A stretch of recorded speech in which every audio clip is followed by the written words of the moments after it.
Hi friends, எல்லோரும் எப்படி இருக்கீங்க? எல்லோரும் சந்தோஷமாகவும் ஆரோக்கியமாகவும் இருப்பீங்கன்னு நம்புகிறேன். வாங்க இப்போ என்ன சமையல்னு பார்க்கலாமா? சிக்கன் கிரேவி தான் பண்ண போகிறோம். சிம்பிளாக ஈஸியாக எப்படி பண்ணுறதுன்ட்டு பண்ண போகிறோம். ஒரு கடாயை வச்சுக்கோங்க. கடாயில் 2 ஸ்பூன் எண்ணெய் விட்டு தக்காளி ஒரே ஒரு தக்காளி மட்டும்தான் நான் கட் பண்ணி போட்டிருக்கேன். தக்காளி நல்லா வதங்கின உடனே சிக்கன் எடுத்து போட்டுக்கோங்க. சிக்கன் உப்பு மஞ்சள் போட்டு நல்லா வாஷ் பண்ணி வச்சுருக்கேன். அதை போட்டுக்கோங்க. போட்டு உப்பு போட்டு நல்லா கிளறி விடுங்க. நல்லா வதங்கின உடனே 2 ஸ்பூன் இஞ்சி பூண்டு பேஸ்ட்டு போட்டுக்கோங்க. ஈஸியாக செஞ்சிடலாம். சிம்பிளாக chicken gravy. 2 spoon chicken masala பொடி போட்டுக்கோங்க. போட்டு 1 டம்ளர் தண்ணி விட்டு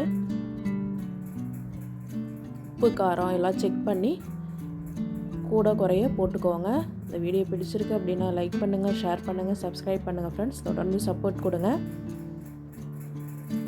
பாருங்கள், சிக்கன் கிரேவி ஒரு 3/4 வாசி சிக்கன் வெந்துருச்சு. இப்போ 2 பெரிய வெங்காயம் எடுத்து கட் பண்ணி வச்சுருந்தேன். இந்த மாதிரி பெரிய வெங்காயம் போட்டு சிக்கன் கிரேவி ட்ரை பண்ணி பாருங்கள். டேஸ்ட்டு வேறு மாதிரி இருக்கும். 1 ஸ்பூன், இது வேறு ஒன்றும் இல்லை, கருவேப்பிலை பொடி தான் போட்டிருக்கேன். போட்டு நல்லா கிளறி விடுங்க.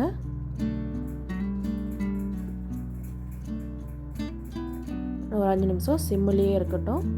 ஃபைனலாக சிக்கன் கிரேவி ரெடி ஆகிடுச்சு ஃப்ரெண்ட்ஸ். வாங்க சாப்பிட்லாம். சிக்கன் நல்லா வெந்துருச்சு. இப்போ மல்லி இலையும் 2 ஸ்பூன் பெப்பர் பொடியும் தூவி இறக்கிடலாம்.